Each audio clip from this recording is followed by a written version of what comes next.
Muy buenos días, hermanos. Es un gran privilegio, como siempre, hermanos, reunirnos en este día para adorar a nuestro Señor y ahora para adorarlo a través de la exposición de la palabra, pero también a través de la audición de la palabra de Dios. Así que les animo, hermanos, a que estemos muy atentos, muy dispuestos a lo que el Señor quiere hablarnos a través de su palabra en este día, que lo aprovechemos. Y es un gran privilegio, hermanos, saber que el Señor es el que nos convoca y que ahora, por causa del Señor, nosotros somos un cuerpo, tenemos una unidad, y eso es algo que se expresa cuando nosotros estamos reunidos. Seguramente, hermanos, cuando nosotros nos convertimos a Cristo, cuando el Señor nos llamó a salvación, fue la experiencia de cada uno que cuando empezamos a seguir con fidelidad al Señor, tuvimos que empezar a dejar a cierto tipo de amistades, tuvimos que empezar a dejar o a romper vínculos con ciertas personas que antes de Cristo eran muy amigas de nosotros, pero que después de Cristo ya no se podía seguir la amistad con ellos. Seguramente esa ha sido la experiencia suya en algún momento cuando usted se convirtió, así como lo ha sido también para mí. Y es verdad, hermanos, que nosotros hemos sido creados por Dios como seres sociales, como seres que pueden tener relaciones los unos con los otros. Eso es un hecho y eso hace parte de nuestra propia naturaleza como seres humanos. Debemos tener relaciones amistosas con las personas. Pero al pensar en este tema surge la pregunta de: ¿tenemos que tener amistad con todas las personas? ¿O por el contrario, nosotros deberíamos ser selectivos con quiénes van a ser o no nuestras amistades? Es decir, que nosotros deberíamos decidir con quién pasar nuestro tiempo, a quién abrirle la puerta de nuestra casa, a quién deberíamos dejar que influencie nuestra vida y nuestra familia. Pues esas preguntas, hermanos, con relación a quién y quién no podría ser amigo de nosotros, es parte de lo que en esta mañana quiero que solucionemos a través de este pasaje y a través de otros que vamos a considerar también. Y por eso, hermanos, he titulado esta enseñanza en una pregunta, y es: ¿podemos tener íntima comunión con los incrédulos? Esa es la pregunta. Y note que la pregunta no está diciendo ¿podemos relacionarnos con los incrédulos? Esa no es la pregunta. La pregunta es: ¿podemos tener íntima comunión con los incrédulos? Y yo quiero demostrar, hermanos, a través de la palabra del Señor, como el pasaje que se leyó hace un momento, que nuestra íntima comunión no debe ser con los incrédulos, pues esto es algo que está explícitamente prohibido por las Escrituras y es sumamente riesgoso para nuestra salud espiritual. De eso es lo que en esta mañana vamos a hablar. Vamos a ver que la íntima comunión con los incrédulos está prohibida de manera explícita por las Escrituras, y además ese tipo de comunión íntima con el incrédulo es sumamente riesgosa para nuestra salud espiritual. Pero quisiera, hermanos, que me permitieran hacer un par de aclaraciones acerca de este título y de esta propuesta que quiero hacer para esta mañana. Y es que debemos evitar los extremos. Debemos evitar los extremos. Aquí yo no voy a proponer que debemos estar alejados del incrédulo sin ni siquiera saludarlo, sin ni siquiera acercarnos por el lado porque nos podríamos contaminar. Bueno, a eso no es lo que me estoy refiriendo con que no podemos tener íntima comunión con el incrédulo. De hecho, debemos, hermanos, ser muy amistosos, debemos ser muy amigables con los incrédulos para también abrir puertas para el Evangelio. Así que ese es un extremo que deberíamos evitar. Pero hay otro extremo también que debemos evitar, hermanos, y es que con cualquiera podemos tener íntima comunión. Ese es el otro extremo.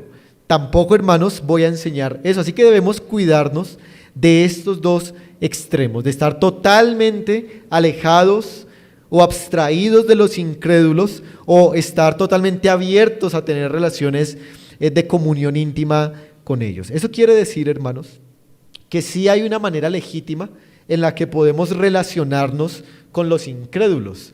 Pero lo que quiero exponer aquí es que sí hay un tipo de relación con los incrédulos que está prohibida de manera explícita por las Escrituras. ¿Y cómo podríamos definir lo que significa esta expresión comunión íntima? ¿Qué es tener comunión íntima con alguien? Podríamos decir que es mantener una relación profunda con alguien en la cual entregamos nuestro corazón sin reservas al otro para ser confidentes, para ser consejeros, para hacer sacrificios por el otro. Esa es la manera como podríamos definir íntima comunión. Es una relación profunda de corazón con alguien. Eso es lo que no deberíamos tener, hermanos, con los incrédulos. Así que permítanme analizar el pasaje, hermanos, de 2 Corintios, para que en primer lugar veamos esta prohibición explícita de íntima comunión con los incrédulos. Así que en primer lugar, hermanos, quiero que veamos la prohibición explícita de la íntima comunión con los incrédulos. Seguramente usted ha escuchado que este pasaje se utiliza para hablar de que los creyentes no deberían casarse con incrédulos, y es cierto, el pasaje precisamente habla de eso. Sin embargo, el pasaje es mucho más amplio y no solamente habla de las relaciones matrimoniales, sino que habla de todo tipo de relaciones y asociaciones con los incrédulos. En primer lugar, noten el versículo 14, donde vemos que dice: no os unáis en yugo desigual con los incrédulos. Tenemos que entender un poco, hermanos, por qué el apóstol Pablo introduce este tema en el cual va a prohibir explícitamente que tengamos uniones con los incrédulos. Todo parece indicar, hermanos, que los hermanos de la iglesia de Corinto, como estamos también estudiando la primera carta, tenían íntimas relaciones y asociaciones con los incrédulos en Corinto. Y estas relaciones íntimas estaban llevando a los hermanos de la iglesia a la participación de cierta idolatría, de ciertos cultos paganos y de ciertas prácticas impropias de la ética cristiana. Así que al unirse los hermanos de la iglesia con los incrédulos de la sociedad de Corinto, estos hermanos eran llevados a sus prácticas y terminaban comprometidos en la ética cristiana. Así que unirse a los incrédulos, dice Pablo, es peligroso, y por eso Pablo aquí va a prohibir. Pero Pablo va a usar una metáfora muy interesante para argumentar esta prohibición. ¿Cuál es la metáfora que el apóstol Pablo va a usar? El apóstol Pablo usa una metáfora traída del ámbito del campo, especialmente de la ganadería, del trabajo de arar el campo, de la agricultura, y es esa imagen de cuando dos animales eran puestos a trabajar para arar la tierra y así poder los campesinos de Israel y de las culturas, y aún todavía, arar y producir cultivos. Así que esta metáfora, hermanos, es tomada además de una idea que reside en el Antiguo Testamento. Escuchen lo que dice Deuteronomio capítulo 22, versículo 10. Dice, no ararás con buey y con asno juntamente. Es increíble, hermanos, que Dios en el Antiguo Testamento diera una ley en la cual se prohibía que un buey arara junto con un asno. Y yo digo que es increíble, ya que eso es algo muy obvio. Es obvio que dos animales que son desiguales, que son distintos en fuerza y en características, sean puestos para arar la tierra, ya que no van a poder, el uno va a tirar del otro o el otro no va a querer ir en el mismo camino y el trabajo de arar la tierra va a ser muy difícil, pero aún así, siendo tan aparentemente obvio, fue necesario que Dios diera esta ley en el Antiguo Testamento. Bueno, es de allí de donde Pablo la toma y ahora la va a usar para que con el principio que allí reside se prohíban las relaciones íntimas con los incrédulos. Así que ahí tienen ustedes una imagen de lo que ocurría o a veces ocurre en algunos lugares en donde este palo que se les atraviesa aquí en el cual quedan amarrados ambos animales es el yugo. Es el yugo, es un palo que los amarraba y cuando es desigual es porque noten que el palo pues está una parte más alta que es la parte del buey, una parte más baja que es la parte del asno y era imposible que se arara la tierra de esa manera. Así que el apóstol Pablo usa esta metáfora para decir que es muy difícil, si no imposible, poder hacer surcos derechos en la tierra en un tipo de unión que es desigual. El apóstol Pablo dice en el versículo 14 una vez más, no os unáis. Esa palabra es importante, es el corazón de esa prohibición. No os unáis. La palabra unir que encontramos en este versículo es la palabra que puede traducirse como una asociación íntima. Una asociación íntima. No es cualquier relación que uno pudiera tener, sino es una relación íntima que uno tiene con una persona y eso es lo que el apóstol Pablo prohíbe. Una vez que los animales quedaban enyugados, no se podían separar hasta que el campesino lo decidiera. Por eso, lo que sugiere esta metáfora es que una vez que un creyente se une a un incrédulo en algún tipo de asociación, es como si quedara comprometido ahí. Queda comprometido y es muy difícil luego salir de ese tipo de relación. Pero Pablo mismo nos va a dar una explicación de por qué está prohibido que los creyentes se unan en yugo desigual. Noten, hermanos, el versículo 14, después de la palabra incrédulos, hay un punto y una coma, y dice, ¿por qué? ¿Sí? Ese por qué, pues es la explicación de por qué los creyentes no deberían unirse en yugo desigual, con cualquier tipo de persona o de relación.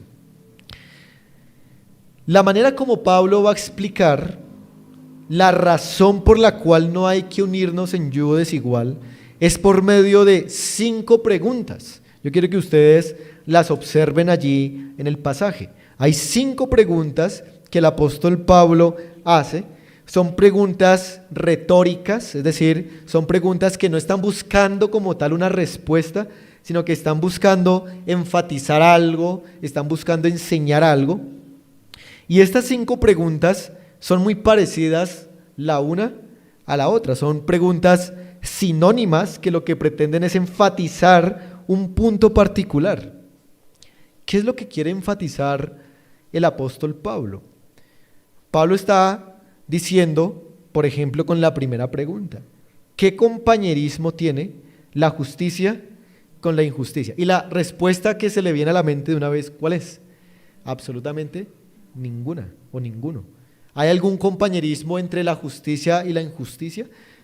Es imposible que haya un compañerismo porque las naturalezas de la justicia y de la injusticia son totalmente opuestas y por lo tanto son incompatibles. Y así la siguiente pregunta dice, ¿Y qué comunión la luz con las tinieblas?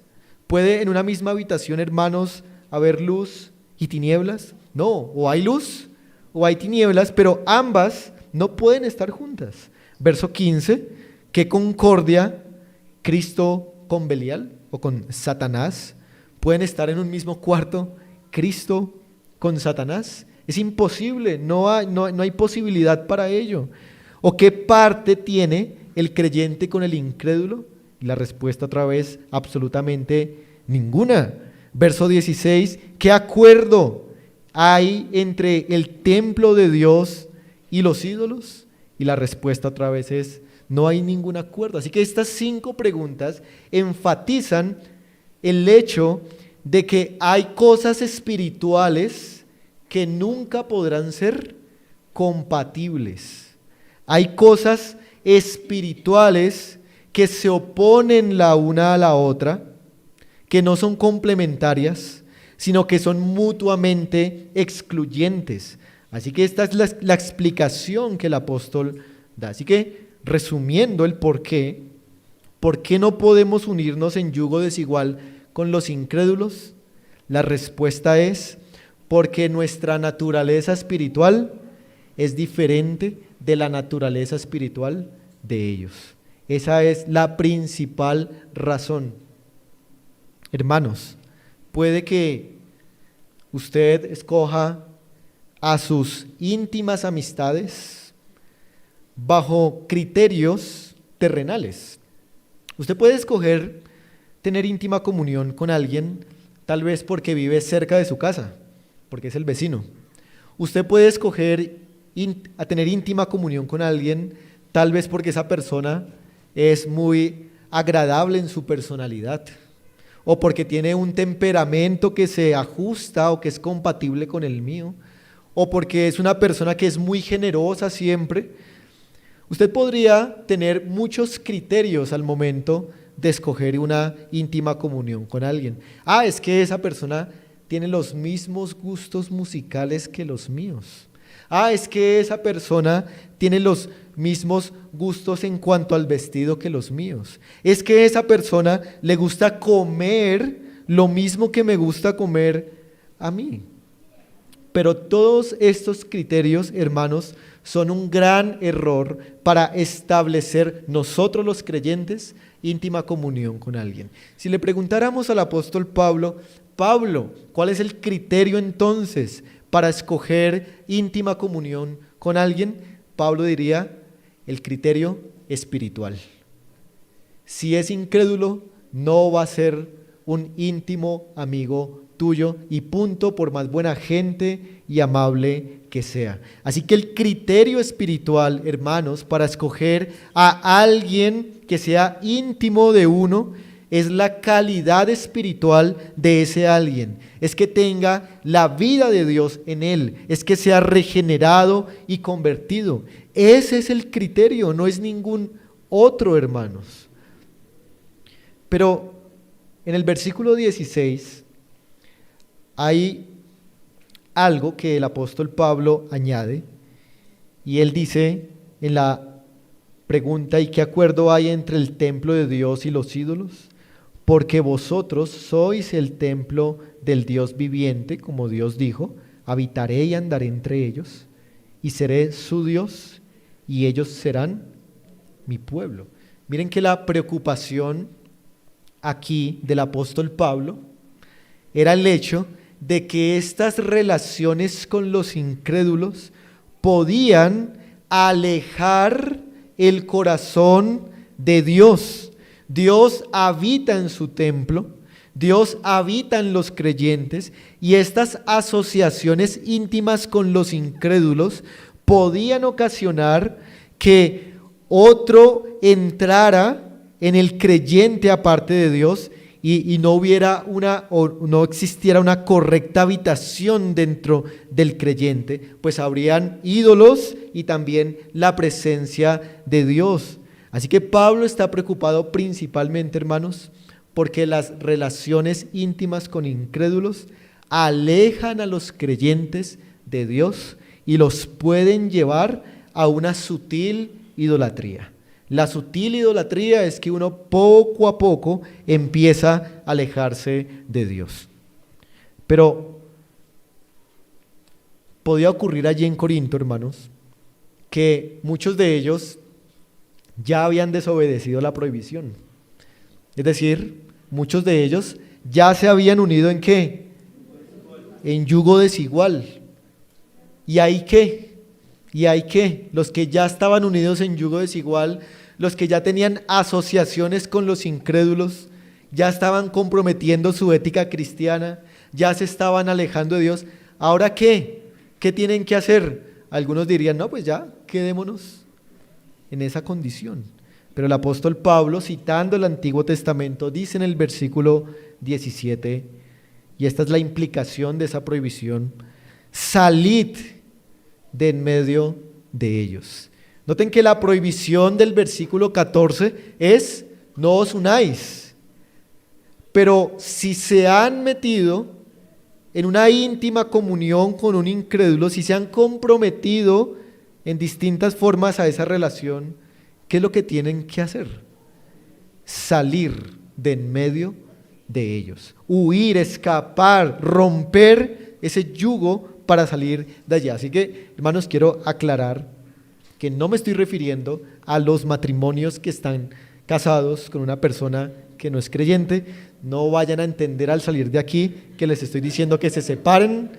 No estoy diciendo eso, porque el matrimonio no se podría romper de esa manera. Pero sí, todo tipo de relaciones que tengamos no matrimoniales, sí debemos, hermanos, huir de ellas. Ese es el mandato del apóstol Pablo: escapen urgentemente de ese tipo de relaciones. Por estos días, hermanos, estas últimas semanas, hay un volcán aquí en Colombia que está mostrando señales de erupción. Y las autoridades municipales, nacionales, departamentales, aconsejan que haya evacuación urgente. Evacuación urgente. Algo así es lo que debe ocurrir cuando usted está frecuentando o teniendo una comunión íntima. El consejo de Dios para usted es: evacúe esa relación pronto, huya de allí, porque está en riesgo espiritual usted. Pero, hermanos, ¿ustedes creen que esas personas que viven en esos lugares cerca al volcán están contentas porque tienen que a la fuerza dejar sus viviendas, sus enseres, sus lugares donde han vivido? Para ellos no es nada fácil. Imagínese si usted estuviera allá y le tocara salir de su casa. ¿Para dónde va a coger usted? ¿Para dónde va a coger? Es una decisión muy difícil, es algo muy difícil. Asimismo, hermanos, salir de relaciones de comunión íntima con incrédulos, así es de difícil, porque lastimosamente el corazón ya se ha apegado allí y es muy difícil arrancar el corazón de esas íntimas comuniones. Pero, hermanos, yo quiero decirles que si alguno de ustedes lucha con eso, yo les animo a considerar que Dios va a respaldar esa obediencia. Dios va a bendecir esa obediencia. Pero no estoy diciendo que no vas a sufrir. Lo que estoy diciendo es que tendrás la bendición especial de Dios por obedecerle. Así que, hermanos, miren el mandato del apóstol Pablo: salid de en medio de ellos y apartaos, dice el Señor, y no toquéis lo inmundo, y yo os recibiré. Pero ahora, hermanos, vemos que esta prohibición tiene una promesa. Miren el versículo 18.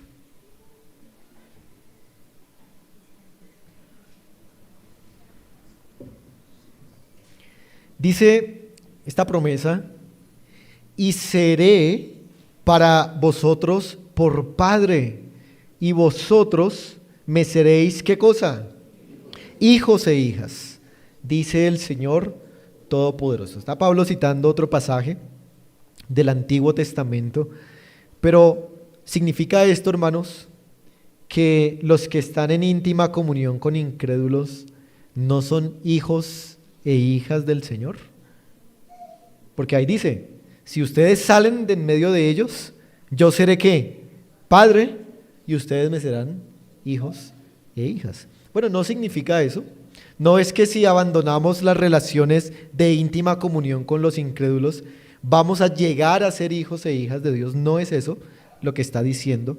Lo que está diciendo, hermanos, es que cuando salgamos de estas relaciones de comunión íntima con incrédulos, no es que llegaremos a ser hijos, pues ya lo somos, sino que seremos tratados como los hijos e hijas de Dios que somos. En otras palabras, la relación con Dios se va a intensificar cuando decidamos quitar nuestro corazón de esa íntima comunión con los incrédulos. Es como, piense por ejemplo en un hijo, y ese hijo tiene el corazón con sus amigos del colegio, y todo el tiempo ese niño está pensando en esas amistades, y poco tiempo tiene para sus padres, para relacionarse con sus padres. ¿Qué pasaría si ese hijo decidiera no tener más esas amistades con esos otros niños? Todo el corazón de ese niño es ¿para quién? Para los padres. Y entonces ese niño va a poder experimentar todas las bendiciones que hay de la relación entre padres e hijos. Eso es lo que quiere decir el pasaje. En la medida que los creyentes saquen el corazón de los apegos de las amistades de este mundo, van a tener una mejor relación con Dios, van a tener a Dios como Padre en el sentido de disfrutar más de su bendición, más de su intimidad, más de su instrucción e incluso de su disciplina si es necesario. Así que si salimos de las relaciones con incrédulos, la promesa es que tendremos una mayor intensidad en nuestra relación con Dios. Hermanos, esa es la promesa de esta prohibición. Así que, si tú quieres tener una mejor relación con Dios, ya sabes qué debes hacer. Tal vez lo que te está impidiendo ver al Señor de una manera más clara, ver al Señor de una manera más íntima, es que tu corazón no está con el Señor. Tu corazón está en íntima comunión con otras amistades que no te hacen bien. Debes terminar esas relaciones con ellos para que Dios se acerque a ti. Pero, hermanos, en el capítulo 7, versículo 1 ahí, la idea continúa. Este es, hermanos, un ejemplo de que a veces los capítulos y los versículos no están tan exactamente insertados como uno quisiera. Y el capítulo 7 realmente vendría a ser como un versículo 19, ¿sí? Es la continuación de la idea. Y en este versículo 19, miren lo que se nos dice. Así que, es la continuación, así que, amados, puesto que tenemos tales promesas. ¿Cuáles promesas? La de una mejor relación con Dios. ¿Qué hay que hacer?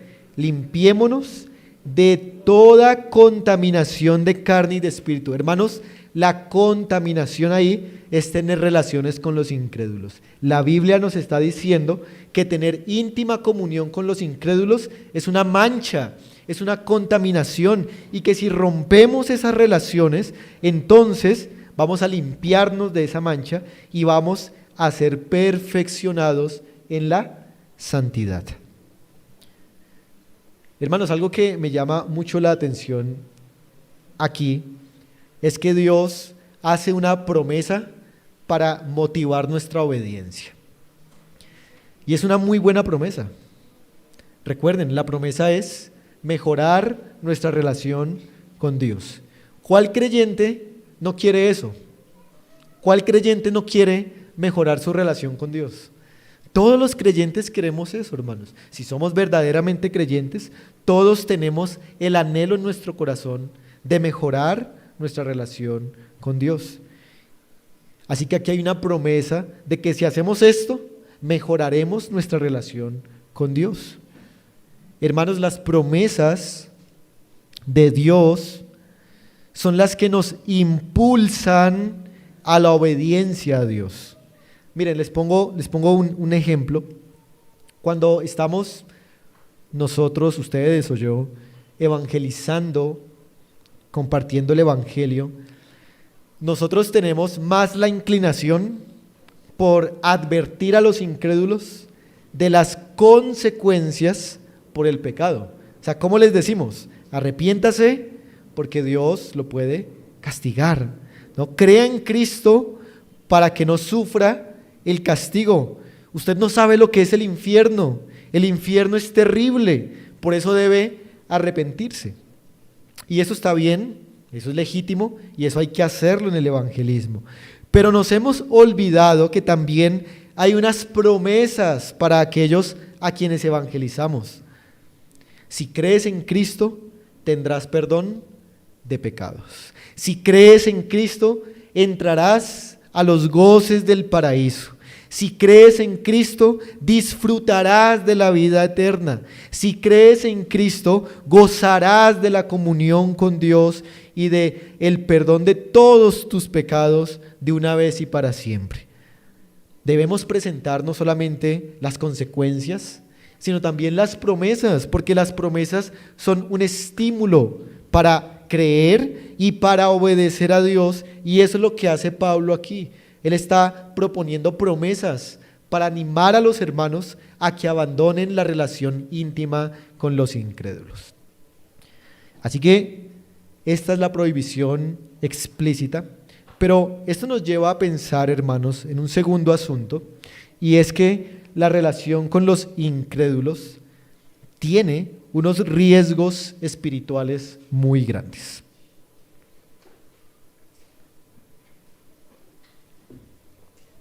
Y quisiera que miráramos varios pasajes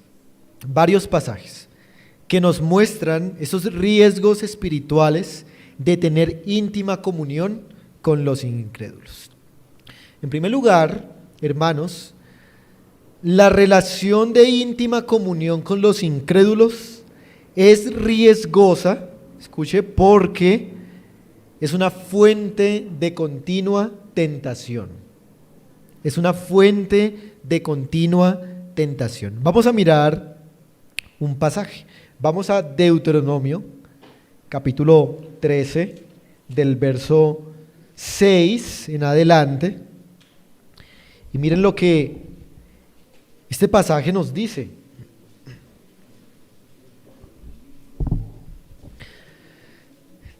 Trece 6 de Deuteronomio. Dice: si te incitare tu hermano, hijo de tu madre, o tu hijo, o tu hija, tu mujer, o tu ¿qué? Amigo íntimo, diciendo en secreto: vamos, sirvamos a dioses ajenos que ni tú ni tus padres conocisteis. Verso 8, no consentirás con él, ni le prestarás oído, ni tu ojo le compadecerá, ni tendrás misericordia, ni lo encubrirás. Y el verso 9 dice, ¿qué es lo que hay que hacer? Matarlo. Bueno, eso no hay que hacerlo hoy, ¿no?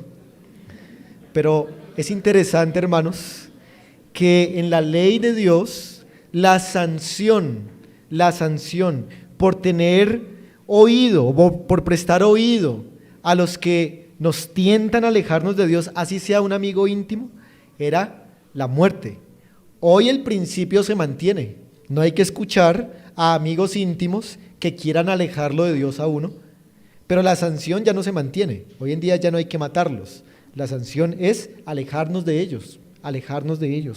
Así que noten este pasaje, hermanos, cómo los amigos íntimos podrían ser una fuente de tentaciones. Es interesante, hermanos, que el versículo 6 otra vez dice, diciendo en secreto. Los amigos íntimos no se paran aquí en la asamblea y lo invitan a uno a la idolatría, sino que en secreto, en las conversaciones de WhatsApp, en las conversaciones del tú a tú, sutilmente y en secreto, lo van alejando a uno de Dios. Y miren la carnada que ese amigo íntimo le pone al creyente. Dice, sirvamos a dioses que ustedes nunca han conocido. Es como si les dijeran, vengan y experimentamos cosas que ustedes nunca han experimentado. Mire, esto se siente muy bien y ustedes nunca lo han experimentado. Es una carnada que los amigos íntimos pueden colocar. Así que es una fuente de tentaciones. Pero también, hermanos, una segunda cosa es que la relación de íntima comunión con los incrédulos es riesgosa porque es fuente de malos consejos. No solamente tentaciones, sino malísimos consejos. Vamos a considerar un ejemplo que está en el segundo libro de Samuel.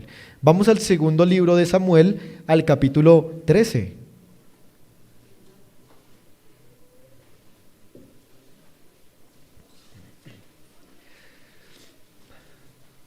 ¿Qué título tiene en sus Biblias este capítulo 13? Muy bien, Amnón y Tamar. ¿Quiénes eran ellos? Eran hijos de David. David, hermanos, tenía varios hijos de varias esposas. El hijo mayor era Amnón, y otros hijos que él tenía de otra esposa diferente eran Amnón y Tamar. Así que Amnón y Tamar eran hijos de una de las esposas de David, y había otro que era Absalón, que era hijo de otra esposa. Amnón era hijo de una esposa, y Tamar, que era la mujer aquí que se menciona, era hija de otra esposa. Eran medio hermanos, es la idea, medio hermanos. Y aquí pasó algo. Vamos a leer el versículo del 1 al 3. Aconteció después de esto que teniendo Absalón, hijo de David, una hermana hermosa o una medio hermana que se llamaba Tamar, se enamoró de ella, ¿quién? Amnón, el medio hermano de Tamar. En ese momento Tamar tenía aproximadamente 15 años y Amnón tenía 22 años. Verso 2. Y estaba Amnón angustiado hasta enfermarse por Tamar su hermana, pues por ser ella virgen le parecía a Amnón que sería difícil hacerle cosa alguna. Verso 3. Y Amnón tenía un ¿qué? Entre comillas, amigo, que se llamaba Jonadab, hijo de Simea. ¿Quién era Simea? El hermano de David. O sea que es un primo. El primo, dice hermano de David, y Jonadab era hombre ¿qué? Muy astuto. Entonces paremos ahí. Entonces noten lo que está pasando. Amnón está profundamente enamorado, o más bien apasionado por su medio hermana. Quiere estar con ella. Y Amnón tiene un primo que es muy amigo de él y que el hombre era muy ¿qué? Muy astuto. ¿Y qué fue lo que pasó? Vamos a leer el versículo 5. Es el muy mal consejo. Bueno, leamos el 4 y el 5. Es un muy mal consejo que ocurre aquí. Y o sea, Jonadab, le dijo a Amnón, hijo del rey, ¿por qué de día en día vas enflaqueciendo así? ¿No me lo descubrirás a mí? Y Amnón le respondió, yo amo a Tamar, la hermana de Absalón, mi hermano. Verso 5, y Jonadab le dijo, acuéstate en tu cama y finge que estás enfermo, y cuando tu padre viniera a visitarte, dile, te ruego que venga mi hermana Tamar para que me dé de comer y prepare delante de mí alguna vianda, para que al verla yo la coma de su mano. ¿Cuál fue el consejo de Jonadab? El consejo es, hazte que estás enfermo, acuéstate en tu cama y pide que sea Tamar la que te dé la comida. Y cuando ella venga a darte la comida, acuéstate con ella. Ese fue el consejo. Un amigo. ¿Y qué hizo Amnón? Tal cual siguió el consejo malo que este amigo le había dado, hermanos. Ese amigo no era un buen amigo y ese consejo no era un buen consejo. Hermanos, y eso a veces nos pasa a nosotros en que escuchamos el consejo que queremos escuchar y no escuchamos el consejo que no nos gusta.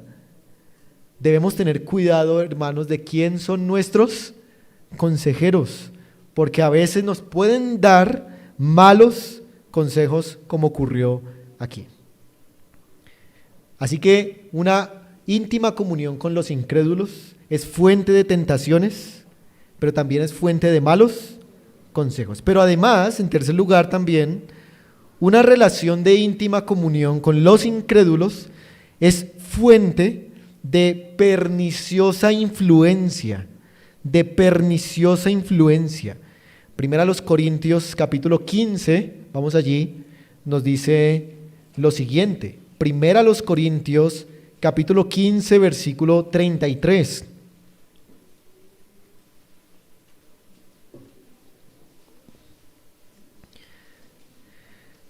No erréis, dice el apóstol Pablo, las malas conversaciones corrompen ¿qué cosa? Las buenas costumbres. Hermanos, cuando la Biblia dice aquí las malas conversaciones, la palabra conversación no es que usted va caminando y por allá escuchó una mala conversación, no es eso, sino que la palabra conversación implica que usted está metido ahí en la conversación, intimando con aquellos que están hablando ese tipo de cosas. Así que la conversación ahí es como las malas comuniones, las malas juntas, las malas compañías corrompen, ¿qué cosa? Las buenas costumbres. Hermanos, miren, corrompen, destruyen, denigran las buenas costumbres que uno puede tener. Es claro, hermanos, en la palabra de Dios que las malas amistades pueden influenciarnos perniciosamente, son destructivas para nuestro corazón y para nuestra alma. Pero también, hermanos, la íntima comunión con los incrédulos es riesgosa porque es una fuente de maldición para nuestra vida. Vamos al Antiguo Testamento a ver un ejemplo en el segundo libro de Crónicas, capítulo 20. De los reyes de Judá, hubo algunos reyes que fueron buenos. Como 3 o 4 reyes de Judá fueron buenos reyes. Y uno de esos buenos reyes fue Josafat. Vamos a mirar segundo de Crónicas 20, versículo 35 al 37. Vamos a leerlo para que noten ustedes cómo la amistad con el impío es mala, es fuente de maldición para nosotros. Verso 35 dice: pasadas estas cosas, Josafat, que era un buen rey, 20:35, estamos allí en segundo de Crónicas, Josafat, rey de Judá, trabó amistad ¿con quién? Ocosías, rey de Israel. ¿Quién era Ocosías? Ocosías no era nada más que el hijo de Acab, imagínense, el hijo de Acab. Dice, el cual era ¿qué? Dado a la impiedad, miren, dado a la impiedad. Verso 36, e hizo con él compañía para construir naves que fuesen ¿a dónde? A Tarsis, y construyeron las naves en Esión-Geber. O sea, ¿qué hicieron ellos? Montaron una sociedad comercial, económica, para poder hacer naves, tal vez para aumentar sus riquezas, el comercio, o tal vez para la guerra. Pero miren lo que ocurrió en versículo 37. Entonces, Eliezer, hijo de Dodava, de Maresa, profetizó, era un profeta, contra Josafat, diciendo, por cuanto has hecho compañía con Ocosías, Jehová destruirá tus obras. Y las naves se rompieron y no pudieron ir a Tarsis. Así que noten, hermanos, cómo esa sociedad con un incrédulo fue una maldición, porque Josafat fue el que buscó esa sociedad y no hubo prosperidad para absolutamente nada. Cuando estas naves zarparon, se hundieron todas. Ahora, hermanos, no estoy diciendo con esto que no tenemos que trabajar con incrédulos. O sea, es inevitable poder estar en un mundo donde tengamos que establecer relaciones laborales con incrédulos. Pero otra cosa es montar una sociedad cercana con un incrédulo donde uno sabe que él va en busca de la codicia, del engaño, de la mentira y que lo puede comprometer a uno también. Así que es muy peligroso y por eso Dios maldijo este tipo de compañía que emprendieron estos hombres. Así que, hermanos, esos son algunos de los riesgos espirituales que hay por tener íntima comunión con incrédulos. Así que guardemos nuestro corazón de escoger este tipo de amistades que nos pueden alejar de Dios. Pero esto nos lleva a una tercera y última consideración, hermanos, y es un par de consejos solamente, un par de consejos acerca de la íntima comunión con los incrédulos. El primer consejo, hermanos, que quisiera proponer a ustedes es que sería mejor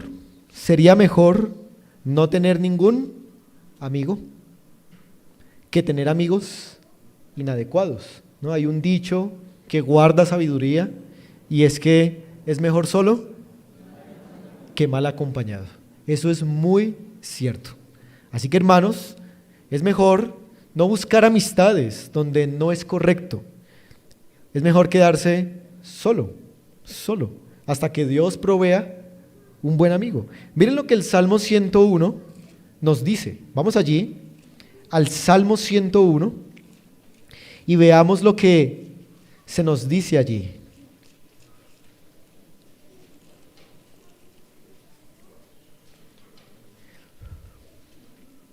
Noten cómo en este pasaje David tiene una preferencia especial por personas santas, no por personas injustas.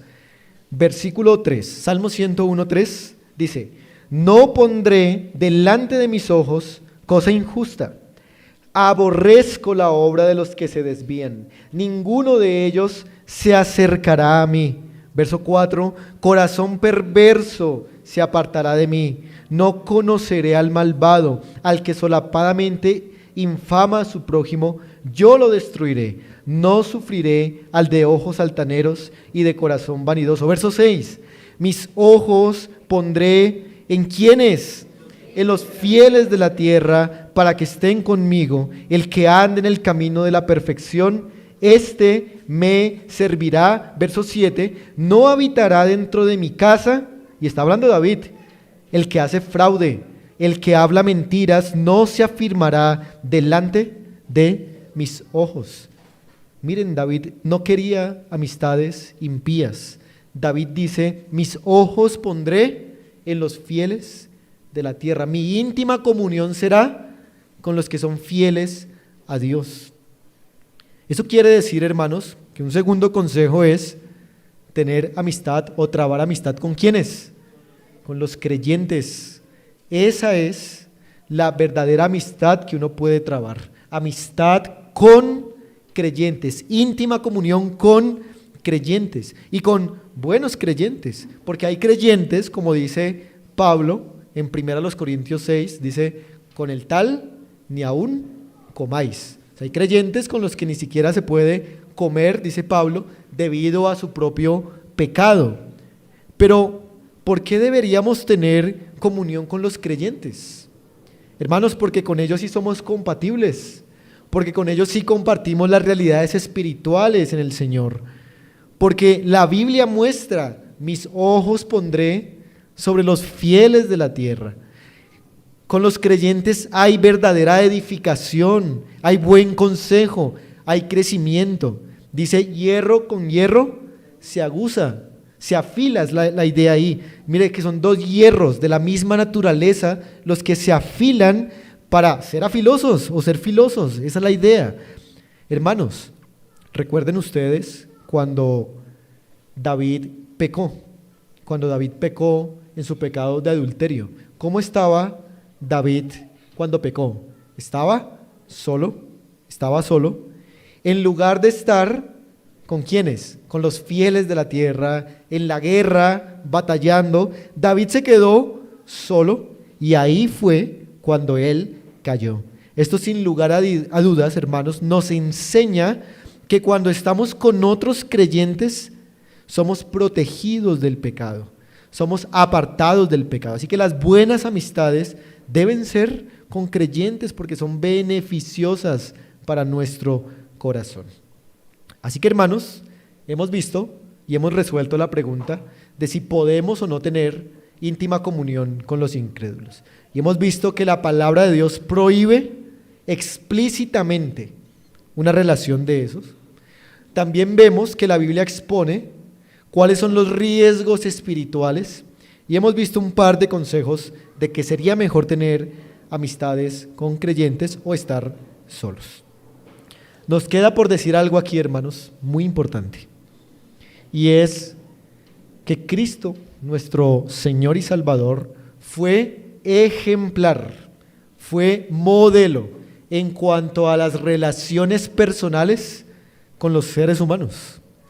Cristo pudo mantener ese perfecto equilibrio entre sus relaciones con los incrédulos y sus relaciones con los discípulos. Hermanos, ¿Cristo trataba del mismo modo a los incrédulos y a sus discípulos? No. Cristo, se dice de él, fue amigo de pecadores. Él iba a las casas de muchos publicanos y pecadores a comer. ¿Pero para qué iba él? ¿Para trabar íntima comunión con ellos? No, iba a predicarles el evangelio, a mostrar que ellos eran pecadores y que lo necesitaban a él. Pero ¿cómo fue Cristo con sus discípulos? No fue por ellos que Cristo puso su vida en Juan 15:13. No fue a ellos a quien comunicó sus confidencias, sus verdades. ¿A quién se apareció después de resucitar? ¿No fue a sus discípulos? ¿Con quién desayunó en la playa? ¿Con quién comió la cena del Señor? ¿No fue con sus discípulos? Hermanos, la Biblia muestra que Cristo tuvo preferencia por los fieles de la tierra, no por los incrédulos. No obstante, hermanos, debemos decir también que Cristo fue un fiel amigo. Cristo fue un fiel amigo, pero nosotros no hemos sido fieles amigos para Él. Noten el momento de su crucifixión o de su traición. Todos sus amigos, ¿qué hicieron? Uno lo traicionó y los otros 11, ¿qué hicieron? Salieron huyendo, lo abandonaron. Cristo sufrió la traición de malas amistades en ese momento. Y nosotros también durante toda nuestra vida, hermanos, hemos sido malos amigos de Cristo. No hemos mantenido una fuerte amistad con Cristo. Sería muy interesante, hermanos, ver por qué la Biblia dice que Abraham fue llamado amigo de Dios. Abraham fue llamado amigo de Dios. Pero sabemos que es porque él tuvo una continua confianza en su Dios. De nosotros también un día se debe decir eso, que seamos llamados amigos de Dios. Y quizá muchos aquí, muchos de ustedes han sido defraudados por amigos, quizá por los mismos creyentes de esta iglesia, y eso es una realidad de nuestro pecado. Tal vez les han traicionado, les han engañado, han murmurado de ustedes, han chismeado de ustedes o han buscado su amistad por intereses, tal vez por el dinero o por comodidades, etc. Hermanos, recuerden que Cristo es un fiel amigo. La amistad con Dios es la joya más preciosa que nosotros podemos tener. Así que fortalezcamos nuestra amistad con el Señor Jesucristo, y si aquí hay personas que tal vez no tengan todavía la amistad con Dios, Cristo fue enviado a la cruz para resolver esa enemistad y para hacernos amigos de Dios. La amistad con Dios es lo mejor que puede haber en este mundo, y a esa amistad entramos a través del arrepentimiento y a través de la fe en Él. Así que, hermanos, fortalezcamos nuestra relación con Dios para ser llamados verdaderos amigos de Dios. Vamos a orar, hermanos, y damos gracias al Señor.